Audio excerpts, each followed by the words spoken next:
All right, so in this video, I'm gonna be going over 7 businesses that never fail. And one of them has a 95% success rate. Now to put that in perspective, most businesses have below a 10% success rate, and some of the better ones have somewhere between a 10 and 30% success rate. So 95% is absolutely ridiculous. So these are not only gonna have a better chance at succeeding than other businesses, but they're also gonna have a better chance at succeeding than even a job, right? So you're gonna have a higher chance of losing your job somehow, whether you get fired or laid off, or you just decide that you don't like it, than these businesses. So if you appreciate me doing these types of videos, let me know by gently tapping that like button. And the first one on the list is going to be a transportation business at 76.4% success rate. And by the way, these numbers come from the Bureau of Labor Statistics, so it's directly from the government. And a transportation business is where you're gonna offer your services moving either people or cargo from point A to point B. And you can get started by using your own vehicle, but eventually you'll probably want to invest in either a van,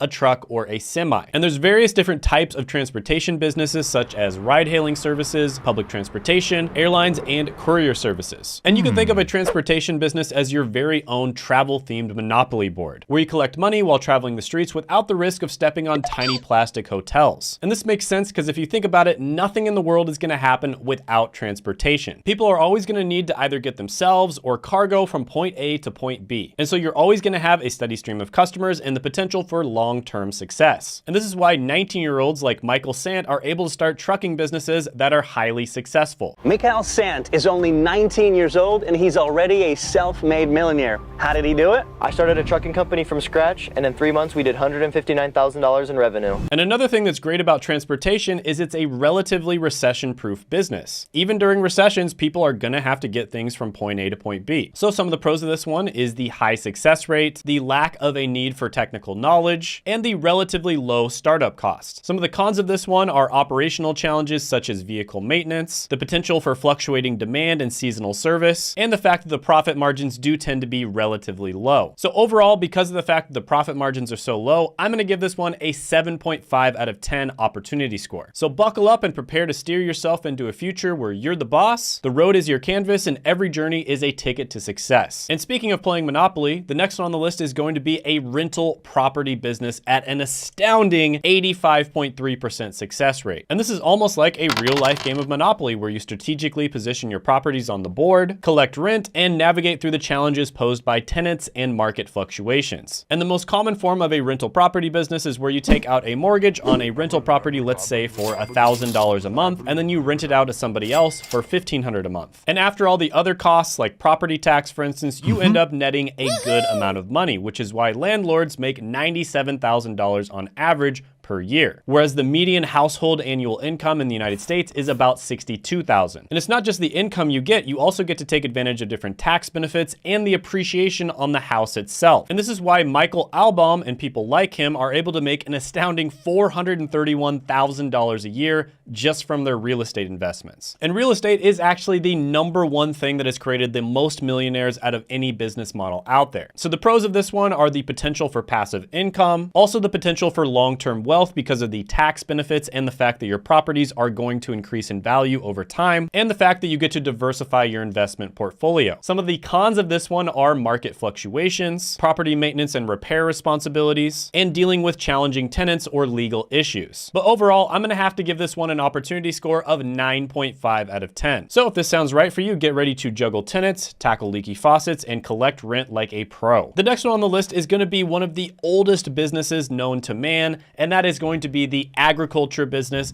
at an 88% success rate. That's right, step into the agriculture business where plants are the boss, the seasons play hide and seek, and the only thing that's predictable is unpredictability. And this typically involves cultivating crops or raising livestock. And this is done to produce food, fiber, or other agricultural products. And running an agriculture business is kind of like being a conductor in a symphony of nature, orchestrating the growth of crops and nurturing livestock. And it's not a surprise that this business almost never fails because it provides fundamental needs for humanity, right? We're always gonna need food, clothes, and other agricultural related products. And the United States Department of Agriculture, or USDA, estimates that farmers make about $92,000 a year. And success in agriculture requires a combination of skills, understanding market trends, adaptability, and a lot of hard work. So the pros of this one are it is an essential industry, you have the potential for government support and grants, and you have a very high chance of success. The cons of this one are basically everything else. There's seasonal variations, weather-related risk, market volatility, there's a high initial investment in both land as well as farming equipment, it's extremely labor-intensive, and there's a lot of regulatory requirements. So although you do have a high chance of success, it's a very difficult business that's hard to scale, and it has a super high startup cost. So for those reasons, I'm gonna give this one a 6.5 out of 10 opportunity score. Now, the next one on the list is a business that dispenses both profits and snacks. And that's a vending machine route business that has a 90% success rate. And this is a business where you potentially will never have to worry about dealing with grumpy employees or someone stealing your stapler. And that's because it's almost completely automated. The machine does almost everything for you. All you need to do is go in and replace the products that were in the vending machine and then collect the cash. And it's not surprising that this business has such a low failure rate because of the potential for passive income, low overhead costs, and the fact that people always crave snacks and convenience. That this machine is the best restaurant in Brooklyn, and it always had a table for me. And a fun fact about this is vending machines have actually been around for nearly 2,000 years, since the 1st century AD. And the first ever vending machine was a coin-operated holy water dispenser. And it was used in an Egyptian temple to dispense water for ritual washing. And there are tons of people making money with vending machines, both as a side hustle and as a full-time income. Marcus Graham, for instance, makes $300,000 a year and only works 4 hours per week with his vending machine business. And the average vending machine will make you about $300 per month. And so after costs, you're probably gonna need at least 20 vending machines to make a full-time income. And the most important skill you're gonna need to know with this is strategic location selection. Because when it comes to this business, location is everything. And a used vending machine is probably gonna cost you between $1,000 and $5,000. So the pros of this one are passive income potential, flexible working hours, low labor costs, and scalability. The cons of this one are machine maintenance and repair, competition, product spoilage, vandalism, and the need to continuously restock. But overall, because of the fact that it's so easy to start, I'm gonna give this one an opportunity score of 8 out of 10. The next one on the list is for you if you wanna make a fortune while being the guardian of other people's hidden treasures. And that's going to be a self-storage facility at a 92% success rate. And this is basically where you provide rental space for individuals or businesses for storing their goods. And this can range from a small no-frills unit to a larger climate-controlled facility with security systems. And this is another one of those businesses that caters to a basic human need. People are always going to need places to store their belongings. And this is a business that is not only recession resistant, but it's also inflation resistant as well. And a 5x5 foot storage space will make you about $55 a month. And the best thing is because apps like Clutter, which is basically the Uber of storage spaces, make it easier than ever to get started in this business. So if you basically have a little bit of extra space in your garage or your apartment,